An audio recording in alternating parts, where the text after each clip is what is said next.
बिहार का रहने वाला हूँ। My self Dharmendra Kumar. गया डिस्ट्रिक्ट में मेरा जन्म हुआ। बोध गया का नाम सुना होगा आप लोगों ने। मैं वहीं का रहने वाला हूँ। वहां पे भगवान बुद्ध को ज्ञान की प्राप्ति हुई थी। पीपल का वृक्ष आज भी है, उनके पांव के निशान। एक बार अपने आप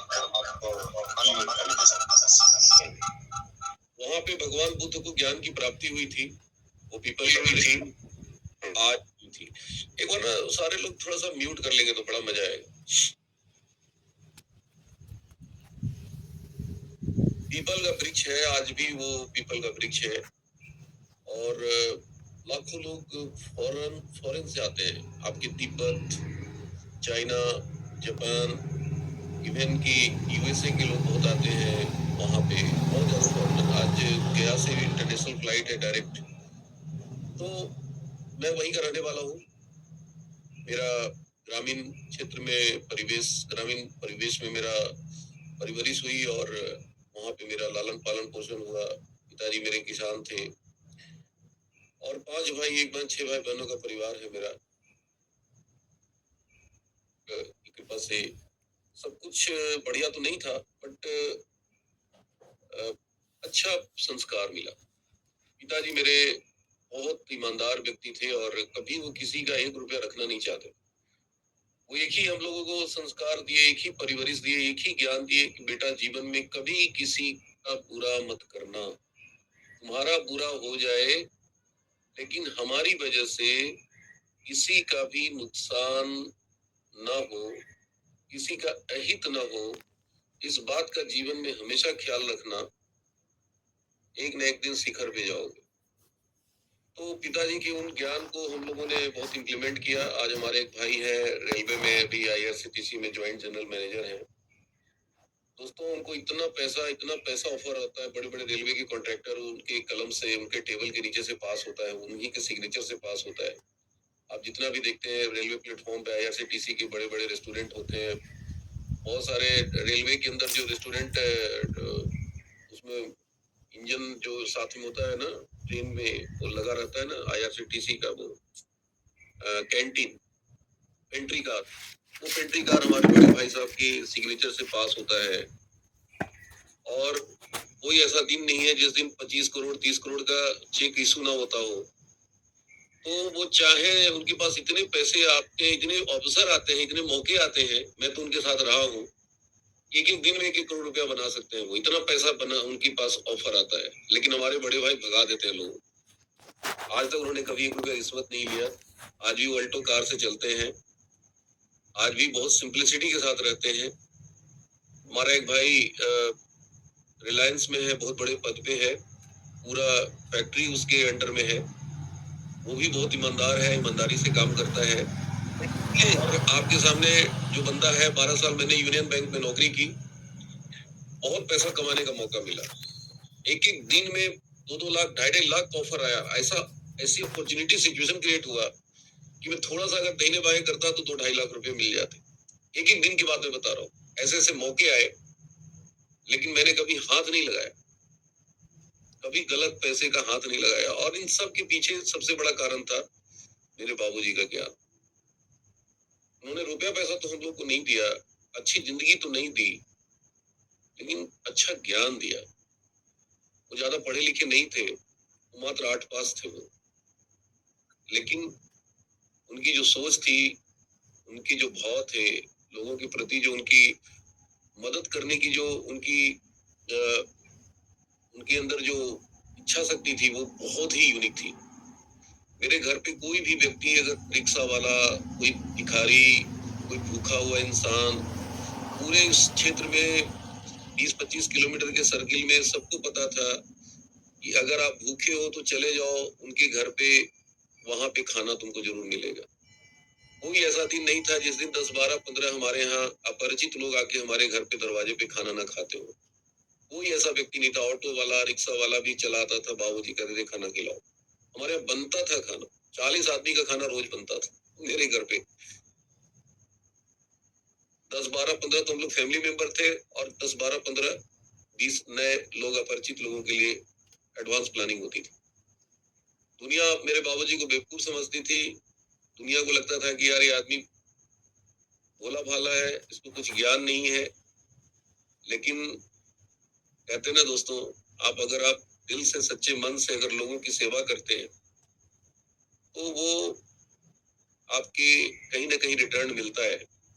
अच्छे माता पिता के अच्छे कर्मों का फल संतान को भुगतना पड़ता है, मिलता है, प्राप्ति होती है, और बुरे कर्मों का फल भी भुगतना पड़ता है संतान को। ये हमारे लिखा है। संस्कार अच्छे होंगे तो बच्चों के भी संस्कार अच्छे होंगे, और बुरे संस्कार होंगे, बुरे कर्म होंगे तो बच्चों के भी भुगतना पड़ता है। जैसे बैंक में अगर माता पिता ने कर्ज लेकर के बैंक से और दुनिया से चला गया, कर्ज भुगतना किसको पड़ेगा?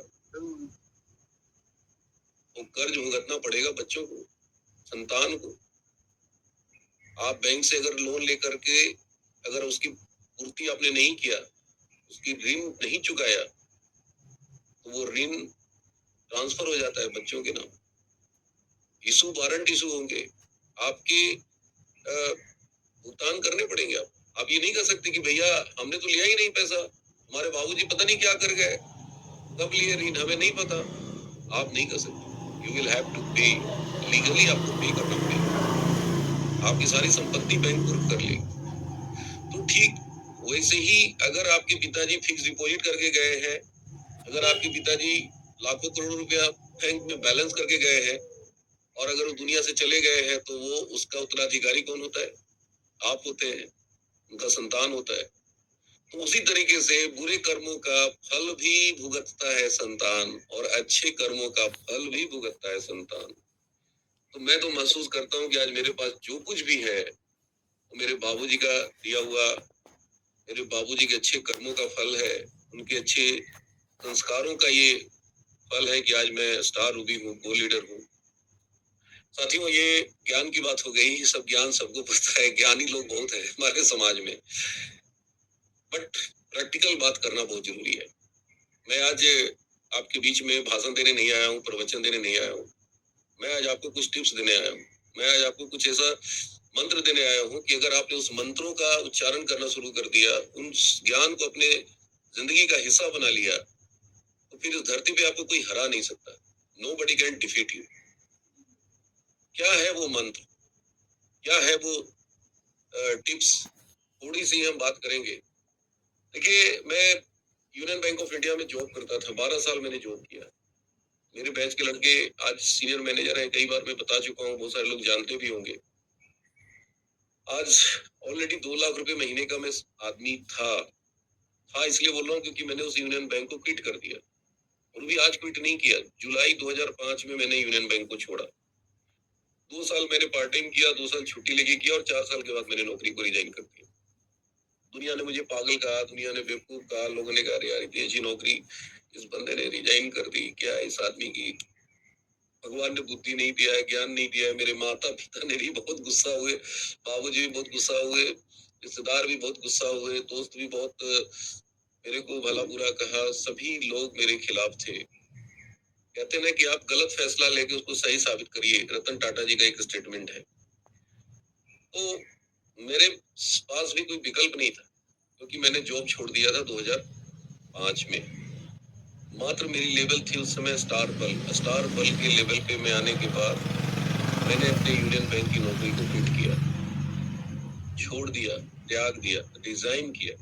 देखिए, आरसी में बहुत सारे लोगों ने नौकरी छोड़ी है, मैं कोई अकेला व्यक्ति नहीं हूँ, बट सभी के सभी बीआरएस लिया है, और बैंक ने मुझे भी बीआरएस का ऑफर दिया था।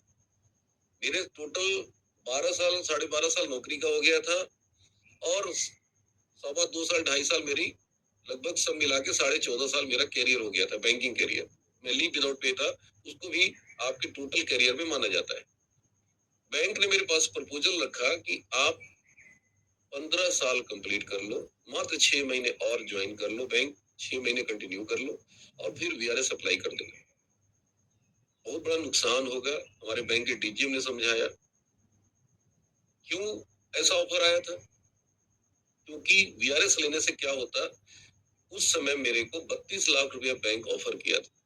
जितने साल नौकरी बची रहती है, सर्विस आपकी बची रहती है, उसी उतने साल लगभग 1.5 से 2 लाख रुपए, 1.25 लाख रुपए के हिसाब से रेट से पूरे बचे हुए आपकी सैलरी का उसमें कुछ परसेंटेज जोड़ के दिया जाता है। मतलब 30 से 32 लाख रुपया उन्होंने बैंक में मेरे को ऑफर किया कि आप अभी ज्वाइन कर लो और 6 महीने बाद वीआरएस लेना, 32 लाख रुपए मिल जाएंगे, पूरी लाइफ टाइम पेंशन मिलेगी, 25 से 30 हजार रुपया पूरी जिंदगी मिलेगी, तुम चले जाओगे तुम्हारी पत्नी को मिलेगी, मात्र 6 महीना तुमको ज्वाइन करना।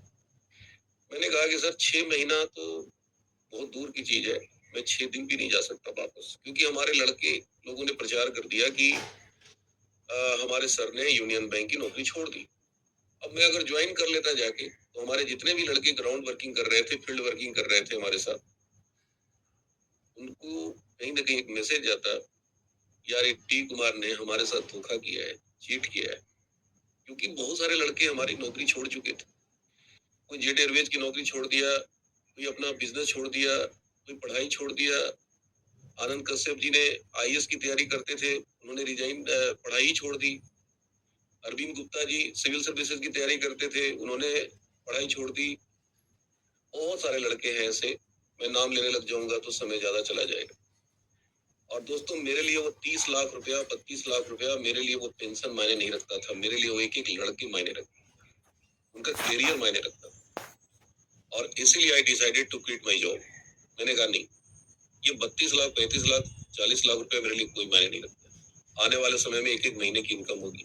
ये घटना जुलाई 2005 की है। मैं ये बातें आपके सामने इसलिए बता रहा हूँ, ये आरसीएम करने के लिए लोग 100, 200, 500 रुपया ना जब टिकट लेते हैं ना मीटिंग सेमिनार के, उनको बड़ा दर्द होता है, बहुत पेन होता है। मेरे पास कई बार मीटिंग में कॉल आते हैं, सर आपके यहाँ बनारस में ट्रेनिंग हो रही है, उसकी टिकट कितने की है? मुझे हंसी आती है, यार आप चले करोड़पति बनने, दुनिया को आप लाखों करोड़ों की बातें करते हैं और आपका दिमाग टिकट में, 150 रुपए की टिकट आपको लेने में दर्द हो रहा है। 500 रुपए की आप एंट्री फीस है तो आप विरोध करते हैं जी, अपलाइन के पास कॉल करते हैं, मीटिंगें होती है कि अपलाइन पर दबाव बनाओ, क्यों 500 रुपए की ट्रेनिंग की टिकट लग रही है, इस बात का ये 150 रुपया, 250 रुपया लिया जाता है।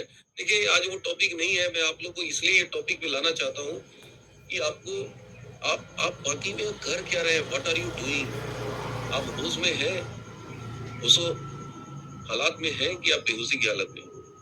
आप इतनी बड़ी इंडस्ट्री के मालिक बनने जा रहे हैं, 45% दुनिया को आप सिखाते हैं, समझाते हैं, बड़े बड़े भाषण देते हैं, और जहां 500 1000 रुपए में आपका फ्यूल उड़ जा रहा है, आपका दिमाग डोल जा रहा है। तो जिंदगी में हमेशा याद रखना, बगैर कीमत चुकाए आप कुछ हासिल करने वाले नहीं है। एक समोसा खरीदते हैं आप, उसकी भी कीमत चुकाते हैं। आप आ जाइए बनारस और एक समोसा बगैर पैसे का खरीद के आप मेरे को दिखा दीजिए, फोन करके बताइए कि सर मैंने ले लिया। नहीं ले सकते जी, नहीं ले सकते आप। एक समोसे की कीमत चुकानी पड़ती है और लाखों करोड़ों की बात करते हैं, दुनिया को भाषण देते चलते हैं, बड़ी बड़ी बातें करते हैं, और जब कीमत चुकाने की बारी आती है तो आपके दम से भूलने लगता है। भाई साहब आप नाटक करते हैं, आरसीएम में बहुत लोग नाटक करने वाले मिलेंगे आपको, इतना ड्रामा है ना यहाँ पे कि मैं क्या बताऊं। और मैं हमेशा अपने लड़कों को एक ही चीज सिखाता हूँ कि देख बेटा, नौकरी करने के लिए नाटक करने की जरूरत नहीं है। नौकरी में आदमी दाल रोटी कमाता है, वहां पे खूब मन से ड्यूटी करता है, वहां पे उसका दिमाग काम नहीं करता, दिमाग नहीं चलता कि यार यहाँ पे रोज आना पड़ता है, ड्यूटी जानी पड़ती है, इतना इन्वेस्ट करना पड़ता है, पैसा खर्च होता है, मकान लेके किराया रहना पड़ता है, कितने सारे पापड़ बेलते हैं लोग नौकरी करने के लिए। लेकिन यहाँ पे हम अपने सपनों को पूरा करने चले हैं और यहाँ हम नाटक करते हैं, दुनिया को भाषण देते चलते हैं, बताते चलते हैं कि यहाँ पे यह हो जाएगा, वो हो जाएगा, ऐसा हो जाएगा, वैसा हो जाएगा, और जब बात आती है सेक्रीफाइस करने की, छोटी छोटी कीमत चुकाने की, तो हम पीछे हट जाते हैं। तो कहीं ना कहीं भाई हम नाटक करते हैं। तो देखिए दोस्तों, आप किसी लोहे के ऊपर सोने की पन्नी चढ़ा दीजिए, तो कब तक दुनिया को बेवकूफ बनाते रहेंगे, कब तक सोना बन के आप घूमते रहेंगे। एक ना एक दिन पन्नी तो निकलेगी, एक ना एक दिन दुनिया को तो पता चलेगा कि अरे यार, जिसको सोना मान रहे थे ये तो लोहा निकला। अभी बीके सर बता रहे थे कि बहुत सारे लोग इमराल्ड तो पहुंच जाते हैं, लेकिन स्टार इमराल्ड नहीं बन पाते। स्टार इमराल्ड तो पहुंच जाते हैं, रूबी नहीं बन पाते। रूबी तो बन जाते हैं लेकिन स्टार रूबी नहीं बन पाते। कारण क्या है? कारण है वो पानी जो है ना, सोने वाली पानी जो चढ़ती है ना, तो एक दिन बाहर आती है, क्लियर होता है, पिक्चर क्लियर हो जाता है, दुनिया को पता चल जाता है कि बस इनकी औकात इतनी थी। तो देखिए सिंपल सा फॉर्मूला काम करता है। गोल्ड जो होता है ना, 24 कैरेट का गोल्ड, आप उसको कीचड़ में डाल दीजिए और 5 साल बाद निकालिए। 5 साल बाद उसकी कीमत क्या होगी? वो 5 साल पहले वाली कीमत नहीं होगी, 5 साल बाद वाली कीमत। वो भले ही कीचड़ में रहे, उससे कोई फर्क नहीं पड़ता। तो जिंदगी में अपने आप को 24 कैरेट का गोल्ड बनाओ। देखो आपकी कीमत लगती है कि नहीं। देखो आप स्टार रूबी सफायर जाते हो कि नहीं। 24 कैरेट का गोल्ड बनाना है। आरसीएम में काम क्या है? काम यही है। लोगों को समझाना काम नहीं है, भाषण देना काम नहीं है। पंडित जी कहते हैं ना कि डाउनलाइन से बिजनेस 10% आता है और 90% बिजनेस अपलाइन से आता है। क्यों बताते हैं वैसे? नया आदमी को बिल्कुल समझ में नहीं आता कि अरे क्या समझा रहे हैं। तो बहुत सिंपल सा फॉर्मूला काम करता है कि आपको अपलाइन जैसा बनना है। आज राकेश शर्मा जी हमारे बीच में, एक बार तालियां बजा दीजिए सर के लिए। सर का प्रोग्राम 2005 में मैंने देखा था, मुझे डेट याद है, 18 नवंबर 2005, पटना श्री कृष्ण मेमोरियल हॉल। उस समय मैं बैंक में नौकरी कर रहा था और मैं वहां गया था। कृष्ण मेमोरियल खचाखच भरा हुआ था, बैठने की जगह नहीं मिली थी, घुसने के लिए बड़ी मुश्किल से जगह मिली थी और मैं सबसे पीछे खड़ा था। हजारों लोगों के बीच में आदरणीय राकेश सर ने बताया था कि आने वाला भविष्य आरसीएम का क्या है। सर ने बताया था कि एक बाप अपनी बेटी की शादी करने के लिए आरसीएम का रॉयल्टी और टेक्निकल ढूंढेगा, नौकरी वाला नहीं ढूंढेगा। बहुत सारी बातें बताई थी। उन्होंने कहा था आज अगर इस हॉल में निर्णय लेकर के यहाँ से निकलते हो तो एक दिन आपका होगा, स्टेज आपका होगा, मंच आपका होगा, आप बोलोगे और मैं नीचे बैठ के तालियां बजाऊंगा। और मैं यही सपना देख कर यहाँ से जा रहा हूँ, यहाँ के सारे लोग मेरी बात मान के स्टेज पे आ जाओ और मैं नीचे बैठ के तालियां बजाऊं। मेरा ये सपना है, मेरा ये ड्रीम है। दोस्तों हजारों लोग उस मीटिंग में थे। मुझे जहां तक याद है कृष्ण मेमोरियल हॉल में उस मीटिंग में 3000 से भी ज्यादा लोग थे। 2005 की घटना बता रहा हूँ। और उस हॉल में कितने लोग मंच पे आए, कितने लोग बड़े स्टेज पे आए, कितने लोग बड़े लेवल पे आए, मुझे नहीं पता। लेकिन आज डी कुमार बोल रहा है स्टार रूबी बन के, आज राकेश शर्मा जी तालियां बजा रहे हैं। ये आपके सामने एग्जाम्पल है। इससे बड़ा एग्जाम्पल और क्या हो सकता है? और ये पावर है। This is the power of RCM, this is the power of trust, this is the power of confidence. अरे जिंदगी एक बार मिला है मेरे दोस्त। आने वाले भविष्य को देखो। राकेश शर्मा जी भविष्य को दिखा रहे थे और बता रहे थे कि आज अगर मेरी बात मान लिए तो भविष्य तुम्हारा होगा, कल तुम्हारा होगा। 2005 की घटना है। आज बहुत सारे लोग मिलते हैं, पता है क्या बोलते हैं? अरे वो डी कुमार 2005 में जुड़ गए थे इसलिए बन गए स्टार रूबी सफायर बनने जा रहे। वो 2005 में जुड़े थे। अरे पहले जुड़ जाओगे नेटवर्किंग में ना, माला माल हो जाओगे। अब आरसी में कुछ नहीं रखा है, बाद वाले को कुछ नहीं मिलता। पहले जो ऊपर जुड़ता है ना, नई नई कंपनी में पहले जुड़ जाओगे, पैसा कमा लो। कोठारी साहब इसलिए अमीर बन गए क्योंकि पहले जुड़ गए। राकेश शर्मा जी इसलिए अमीर बन गए क्योंकि पहले जुड़ गए। सुरेंद्र बस इसलिए अमीर बन गए क्योंकि पहले जुड़ गए।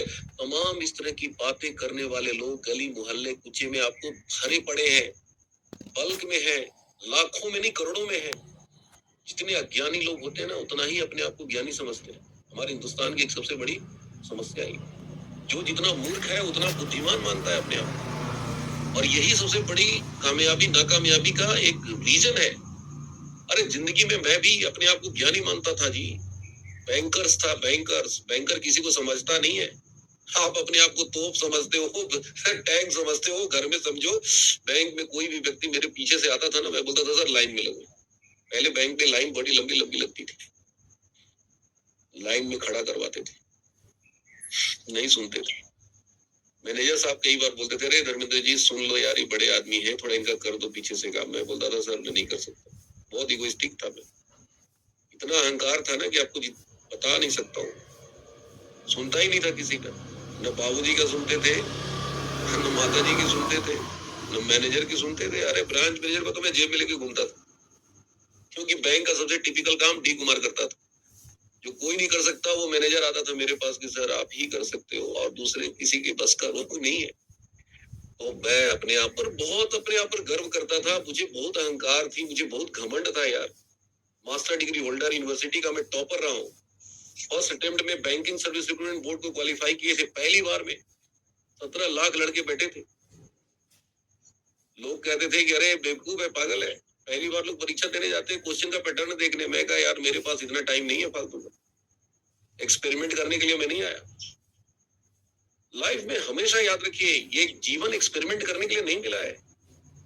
ये आयु इतनी लंबी नहीं है कि आप कभी आरसीएम करें, कभी आईएमसी करें, कभी फलाना ढिमकाना, ये वो 10-12 तरह की कंपनी लोग कर करके छोड़ दिए। मिलते मेरे को कहते हैं सर मैंने तो बहुत सारी कंपनियां ज्वाइन की। अरे जिंदगी बदलने के लिए कंपनी बदलने की जरूरत नहीं है, जिंदगी बदलने के लिए एक कंपनी काफी है जिसका नाम है आरसीएम। तालियां बजा दीजिए, ठीक है। जिंदगी बदलने के लिए खुद को बदलने की जरूरत है दोस्त, कंपनी बदलने से कुछ नहीं होगा। जिस दिन खुद को बदल दिए ना, पूरा जमाना आपको बदला हुआ नजर आएगा। जिस दिन खुद को बदल दिए ना, आपके सारे सपने साकार होते हुए नजर आएंगे। तो सारा का सारा फोकस कहाँ करना है? खुद की तरफ। खुद को चेक करिए कि क्या मैं डिजर्व करता हूँ, रॉयल्टी के लिए डिजर्व करता हूँ, क्या मैं टेक्निकल के लिए डिजर्व करता हूँ, क्या मैं एमराल्ड के लिए डिजर्व करता हूँ। आज बहुत सारे लोगों का वीडियो बंद है, क्यों बंद है भाई?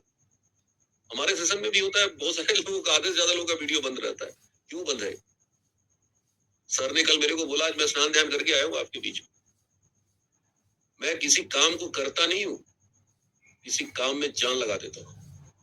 मेरी कामयाबी का सबसे बड़ा राज यही है, मैं करता नहीं हूँ, मैं जान लगा देता हूँ, पूरा का पूरा दिल लगा देता हूँ, गुर्दा लगा देता हूँ, फेफड़ा लगा देता हूँ। अरे नहीं होगा यार, ये डिक्शनरी में होना ही नहीं चाहिए। नहीं कायरों की डिक्शनरी में होता है, बहादुरों की डिक्शनरी में नहीं होता है। बहादुरों की डिक्शनरी में सिर्फ और सिर्फ एक शब्द होता है,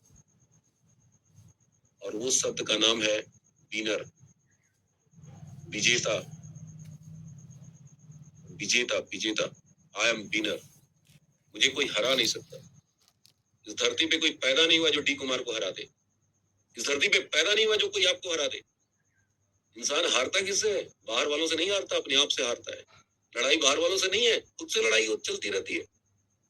चार आदमी से मिलते हैं, मना कर देता है, घर में आके सोचने लग जाते हैं आरसीएम करें कि ना करें, बड़ा मुश्किल है। अरे इस दुनिया में मुश्किल कुछ नहीं है यार। ईसी सर कहते हैं ना कि जब झाड़ी हिलता है तो लोग कहते हैं ना कि भूत है, प्रेत है झाड़ी में। झाड़ी में प्रेत नहीं है, प्रेत यहाँ है, भूत यहाँ है, नाकामयाबी यहाँ है, असफलता यहाँ है, मुश्किल यहाँ है। इसको अगर ठीक कर लिया ना, सब आसान दिखेगा। आज जितने भी बड़े बड़े अचीवर है ना, उनसे मिलिए। ये तब आरसीएम शुरू किए थे ना जब आरसीएम दिखता नहीं था, न प्रोडक्ट थे, न प्लान था ठीक से दिखाना आता था किसी को, न न्यूट्रीचार्ज था, न हेल्थ गार्ड था, क्या था जी? न पीयूसी थी, न डिलीवरी सेंटर था, न इंटरनेट था, क्या था उस समय? उस दौर में क्या था? उस दौर में पागलपन था, उस दौर में जुनून था, उस दौर में नशा था, उस दौर में स्वाभिमान की लड़ाई थी। जब मैं आरसीएम किसी को बताता था और सामने वाला हंसी उड़ाता था ना, तो मैं पागल हो जाता था। रात भर में सोता नहीं था, दिमाग में उस व्यक्ति की तस्वीर गूंजती रहती थी, यार इस आदमी को दिखाना है, इसको करके दिखाना है। तो जिंदगी में साथियों डिटर्मिनेशन में बड़ी ताकत होती है, निर्णय में बड़ी ताकत होती है। इस धरती पर 99% लोग निर्णय नहीं ले पाते, अपने आप को डिटरमाइन नहीं कर पाते कि नहीं यार हम जो निर्णय लिया है इसके ऊपर कायम रहना है। आपदा भी आएगा, विपदा भी आएगी, समस्याएं भी आएगी, चैलेंज भी आएंगे, हर्डल्स भी आएंगे, रुकावटें आएंगी, बहुत तरह की समस्याएं आएंगी, लेकिन आपको रुकना नहीं है। हर हाल में चलते जाना, हर काल में चलते जाना, हर दिन एक दिन कदम आगे बढ़ाइए। कौन हमारे साथ चलता है, कौन नहीं चलता है, कौन विरोध करता है, कौन हंसी उड़ाती है, दुनिया स्वतंत्र है भाई। आज इतने बड़े प्रधानमंत्री हमारे नरेंद्र मोदी जी, उनके पास इतनी बड़ी सेना है, आज उनको तो लोग गाली देता है, क्या क्या नहीं बोलता है, आया है मोदी मर जा, तो नारा लग रहा है। लेकिन मोदी जी ने कभी जवाब दिया? वो जवाब देते नहीं है, क्योंकि उनको पता है कि विरोध तो होगा, लोकतंत्र है, हम डिक्टेटर थोड़ी है, कोई कुछ बोल ही नहीं सकता। बोलने की आजादी है। आरसी में भी आप आगे बढ़ेंगे, बहुत सारे लोग बोलेंगे, बोलने की आजादी है। जब देश के प्रधानमंत्री को कोई नहीं छोड़ रहा है, लोग भगवान को नहीं छोड़ते, भगवान श्री राम को नहीं छोड़ते, मर्यादा पुरुषोत्तम राम कहा जाता है और उनको भी लोग अपशब्द बोलता है। अरे मैंने तो देखा है लोग आजकल माता पिता को भी गाली देने लग गए हैं। अपने फैमिली मेंबर को नहीं छोड़ते, माता पिता को नहीं छोड़ते, जो जननी है उसको नहीं छोड़ते, तो लोग हमें छोड़ देंगे, लोग आपको छोड़ देंगे। अरे लोगों का काम है कहना, कुछ तो लोग कहेंगे, लोगों का काम है कहना, छोड़ो बेकार की बातें, प्लान दिखाते रहना। भाषण हम खूब देते हैं, लेकिन जब एक्शन करने की बात आती है तो हम पीछे हट जाते हैं। तो मेरे दोस्त, मेरे भाई, यहाँ पे जो भी मेरे साथी हैं, आज आपसे आह्वान करने आया हूं मैं, जिगर लगा दो, कुर्ता लगा दो, फेफड़ा लगा दो। नहीं होगा, इस शब्द को डिक्शनरी से निकाल कर फेंक दो। आपके लिए ये शब्द नहीं है, ये उन कायरों के लिए है जो लड़ना ही नहीं चाहते, लड़ने से डरते हैं। और बहादुर अगर जो लड़ने से डरने लग जाए तो फिर वो बहादुर गाएगा, फिर तो वो कायर है। तो जिंदगी में लड़िए, लड़िए, लड़िए, लड़िए, लड़िए, लड़ना सीखिए। मैंने आरसीएम में आके लड़ना सीखा, और लड़ना किससे है? बाहर वालों से नहीं है, लड़ना अपने आप से। तो कामयाबी का एक ही मंत्र है, लड़ना। ध्यान से सुनिएगा, एक मंत्र मैंने आपको पहले बताया था कि आज आपको मैं मंत्र दूंगा, और वो मंत्र है लड़ना। फाइटर बनिए, फाइटर। लड़िए, किससे लड़िए? अपने आप से लड़िए। आपके अंदर ही एक हार है, आपके अंदर ही पराजय है, और आपके अंदर ही विजय है। बड़ी सोच का बड़ा जादू किताब पढ़िए, उसमें बहुत अच्छे से डेविड जे स्वार्टी ने समझाया है कि हमारे मस्तिष्क में इसका दो पार्ट है, इसमें दो फोरमैन काम करते हैं, दो फैक्ट्री है पूरा का पूरा। एक है निगेटिव, एक है पॉजिटिव, एक है राम, एक है रावण। रावण बार बार कहेगा तेरे से नहीं होगा। क्यों नहीं होगा? उसके अंडर में बहुत सारे एम्प्लॉय काम कर रहे हैं, बहुत सारे स्टाफ काम कर रहे हैं, वो सबको आदेशित करता है कि बताओ कारण ढूंढो, क्यों नहीं होगा। तो आपका जो रावण है ना, उसके अंडर में बहुत सारे स्टाफ काम कर रहे हैं, वो कारण ढूंढ के लाएंगे। अरे तू तो नौकरी करता है, तेरे पास टाइम कहाँ है। दूसरा कारण ढूंढ के लाएगा, अरे हमको तो बोलना ही नहीं आता। ये सब जो आते हैं आरसीएम वाले सब बड़े धुरंधर हैं, हमको तो आता ही नहीं। तीसरा कारण, अरे भैया हम तो कमजोर हैं, हम तो गरीब हैं, हमारे पास तो पैसे ही नहीं। चौथा कारण, पांचवा कारण, छठवां कारण, सातवां कारण, आठवां कारण, इतने कारण ढूंढ के ले आएगा कि आपका रावण कहेगा हाँ इसीलिए मैंने कहा था कि मुझे नहीं करना। संतुष्ट हो जाएगा, पिट नहीं करेंगे आप। लेकिन हमारे अंदर राम भी है, लेकिन राम का जो फैक्ट्री है ना, वो बंद है। बचपन से लोगों ने ताला लगा रखा है, ये फैक्ट्री खुला ही नहीं है, इसमें जंग लग रहा है। आप अपने राम को जगाइए, राम को आदेशित करिए, नहीं आरसीएम मेरे लिए आया है, मैं भी स्टार रूबी बनूंगा, मैं भी रूबी बनूंगा, मैं भी राकेश शर्मा जी जैसा सफायर बनूंगा। अब जैसे ही राम ने आदेश जारी किया अपने सारे एम्प्लॉय को, कारण ढूंढो मैं क्यों कर लूंगा इस काम को, तो बहुत सारे एम्प्लॉय उसके अंडर में है जो सब छुट्टी पे है, सब आ जाएंगे, खटाखट ड्यूटी पे लग जाएंगे। अब कारण ढूंढ के लाएगा, अरे राकेश शर्मा जी थोड़ी पहले से बोलना आता था, पहले बुबराना इनका पिक्चर देखिए, जब आरसीएम में नहीं थे तब की पिक्चर देखिए, डी कुमार की तब की पिक्चर देखिए जब आरसीएम नहीं करता था, सुरेश यादव जी की तब की पिक्चर देखिए जब आरसीएम नहीं करते थे, डीके सिंह की तब की पिक्चर देखिए जब आरसीएम नहीं करते थे। सब आप ही के जैसे लगते थे, कोई अलग नहीं दिखता था। लेकिन सीख सीख के आरसीएम में मीटिंग अटेंड कर करके, अपने सीनियर के संपर्क में रह रह के, उनके संगत में रह रह के इनकी रंगत बदली है। तो जब ये सीख सकते हैं, हर दिन आ सकते हैं माहौल में, अपने आप को ला सकते हैं, तो हम क्यों नहीं भाई? हम इनसे कमजोर थोड़ी है, इस क्षेत्र में कमजोर है। आप मेरे को बताओ ना भैया। मैं तो सोच रहा था कि यार हमारे ग्रेट अपलाइन सुजीत कुमार सिंह, मात्र 22 साल उनकी उम्र थी जब मैंने ज्वाइन किया था, मैं 31 साल का था। उनके पास साइकिल थी, मेरे पास बैंक की नौकरी थी। उनको टिकट के लिए पैसे मांगने पड़ते थे, अपने चाचा जी से पैसा लेते थे तब जाते थे, बाबूजी तो घर से निकाल ही दिया था। मुझे किसी से टिकट खरीदने के लिए पैसे नहीं मांगने पड़ते थे, क्योंकि मैं बैंक की नौकरी करता था, मैं पैसा कमाता था। तो जब हम कारण ढूंढने लगे कि यार मैं क्यों कर सकता हूँ, इतने सारे कारण आ गए, मैंने कहा यस, मेरे को तो स्टार भी जाने से कोई रोक ही नहीं सकता। और फिर मैंने अपने रावण को सुनना बंद कर दिया। जिस फैक्ट्री में निगेटिविटी थी, उस फैक्ट्री को ताला मार दिया, और जितने एम्प्लॉय थे मैं कहा कि बेटा अब जाओ, तुमने बहुत राज किया मेरे ऊपर, अब तेरे लिए कोई जगह नहीं है, सबकी छुट्टी कर दी, फैक्ट्री में ताला लगा दिया, और राम वाली जो फैक्ट्री थी उस फैक्ट्री को जगा दिया। ऐसा जगाया, ऐसा जगाया कि आज उस राम ने मेरे को स्टार रूबी बना दिया। वो सारा खेल अपने मस्तिष्क में है दोस्तों। जिसने खुद को जीत लिया, पीसी सर कहते हैं ना, जिसने मण भूमि में लड़ लड़ के अपने आप को जीत लिया, वो रणभूमि को जीत लिया। और जो मण भूमि में हार गया, उसको तो कोई जिता ही नहीं सकता। तो अभी बहुत इंपॉर्टेंट टाइम चल रहा है, मिशन सितंबर। ये अगला 5 दिन 6 दिन इतना इंपॉर्टेंट है ना। कई बार आपके मस्तिष्क में विचार आएंगे कि यार मेरे बस का रोग नहीं है, यार ये टारगेट नहीं पूरा होगा, करंट बिजनेस देखेंगे, आपकी करंट गायब हो जाएगी। मैं हमेशा बोलता हूँ, करंट बिजनेस देखोगे, करंट गायब हो जाएगी। अगर जीतना है तो पहले करंट बिजनेस देखना बंद करो। यार हम रोज सुबह उठेंगे बिजनेस देखेंगे, हर घंटे बिजनेस देखते हैं। मेरे कई लड़के बोलते हैं सर मैं बिजनेस देखे बगैर रह ही नहीं सकता। मैंने क्यों देखते हो यार? अंधा जोर आपने सुना है? सतीश पंडित जी बोलते हैं अंधा जोर। आरसी में अंधा जोर चाहिए। अंधा होके काम करने वाले लोग यहाँ पे सफल होते हैं। हम लोगों के टाइम में ये ऐप था ही नहीं। पूछिए राकेश शर्मा जी से, ऐप था? नहीं था। प्रमोद गुलाटी जी से पूछिए, ऐप था? नहीं था। क्या था उस समय? उस समय अपलाइन कह देते थे कि बेटा तेरी रॉयल्टी मेरे को दिख रही है, तो हम लोग को दिखती नहीं थी लेकिन बोलते थे सर हमारी भी दिख रही है। धर्मेंद्र तुम्हारा स्टार फल दिख रहा है, सर मेरे को भी दिख रहा है। दिखता नहीं था। निकलते थे, मीटिंगें करते थे, दौड़ते थे, भागते थे, पेट्रोल फूकते थे, पसीना बहाते थे, एक भी ज्वाइनिंग नहीं आती। 1 तारीख को एक भी ज्वाइनिंग नहीं, 2 तारीख एक भी ज्वाइनिंग नहीं, 5 तारीख एक भी ज्वाइनिंग नहीं था, क्योंकि ज्वाइनिंग का बिजनेस था। परचेजिंग तो कुछ था ही नहीं उस समय, परचेजिंग का कोई ऑप्शन ही नहीं था। 10 तारीख तक एक भी ज्वाइनिंग नहीं भाई। लड़कों से बात कर रहा हूँ फील्ड में, अपने सारे सीनियर्स जो हमारे टेक्निकल थे या जो भी हमारे उस समय साथ में काम कर रहे थे, दरोगा सिंह से पूछे थे सर कितनी आईडी आई? सर अभी तक एक भी नहीं आई। कोई बात नहीं, लगे रहो लगे रहो लगे रहो, आएगी आएगी। 15 तारीख एक भी ज्वाइनिंग नहीं, 20 तारीख एक भी ज्वाइनिंग नहीं, 21 तारीख एक भी ज्वाइनिंग नहीं। जिससे बात कर रहा हूँ सब के सब लगे, हिल जाता था दिमाग। अरे यार इस बार लगता है जीरो जाएगा क्या? लेकिन अंदर में वही राम इतना एक्टिव था ना, राम कहता था नहीं ऐसा हो ही नहीं सकता, जोर लगाओ।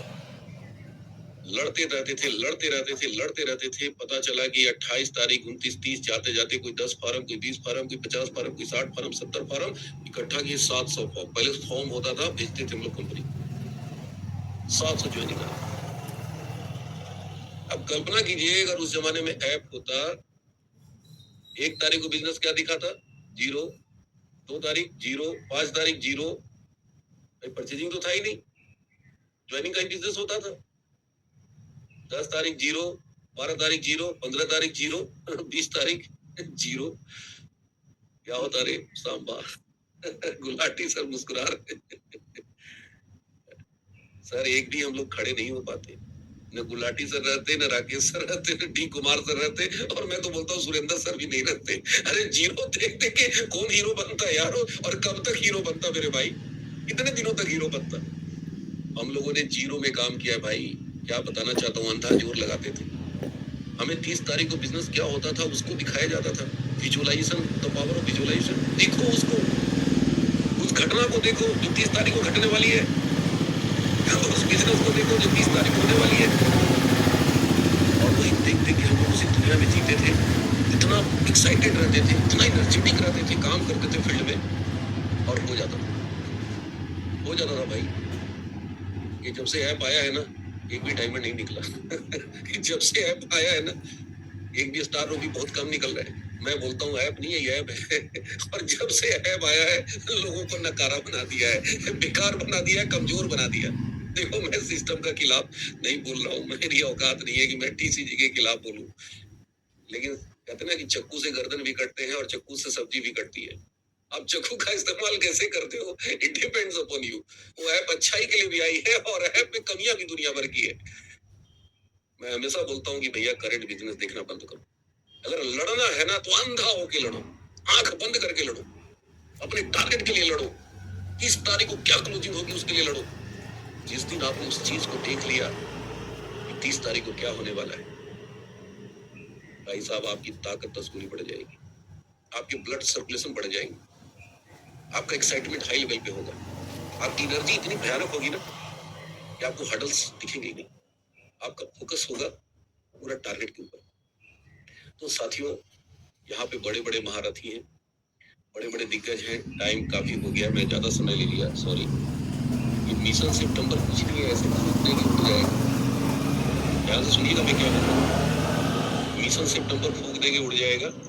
1 मिनट में थोड़ा सा मीटिंग ज्वाइन कर लूं, नहीं तो हमारे यहाँ 1,000 की पैकेज है और उसमें एक बार जो आदमी छूट जाता है फिर दोस्ती क्यों ना हो, उसको भी छूट जाना पड़ता है।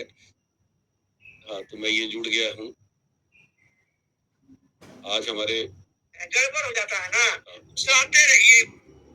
तो मैं बात कर रहा था साथियों कि जिंदगी में हार शब्द को अपने डिक्शनरी से निकाल कर फेंक दो।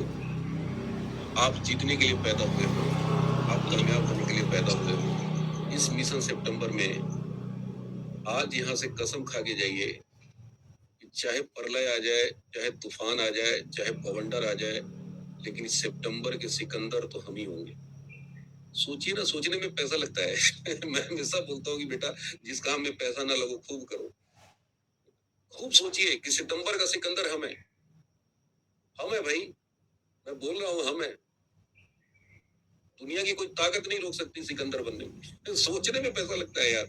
और बोलो ना, बोलने से डरते क्यों हो? जो डर गया हो तो साला पहले ही मर गया यार। मरा हुआ आदमी क्या कर सकता है? कुछ नहीं कर सकता। बाबूजी मेरे एक ही चीज सिखाते थे, बेटा जिंदगी में डरना मत, गलत काम करना मत और अच्छे काम करने में डरना मत। छप्पर फाड़ के काम करना, कामयाबी कदम चूमेगी तो खुदा, गॉड, अल्लाह, सब ईश्वर सब तुम्हारे साथ होगा। तो ये सितंबर को फतह करके दिखाइए। और मैं चाहता हूँ कि सितंबर में सारे लोगों का पिन चेंज हो। यहाँ पे जितने भी हैं गोल्ड है वो स्टार गोल्ड करें, प्लेटिनम करें, स्टार प्लेटिनम करें, पर्ल स्टार पर्ल इमराल्ड करें। हर आदमी को कदम बढ़ाइए आगे।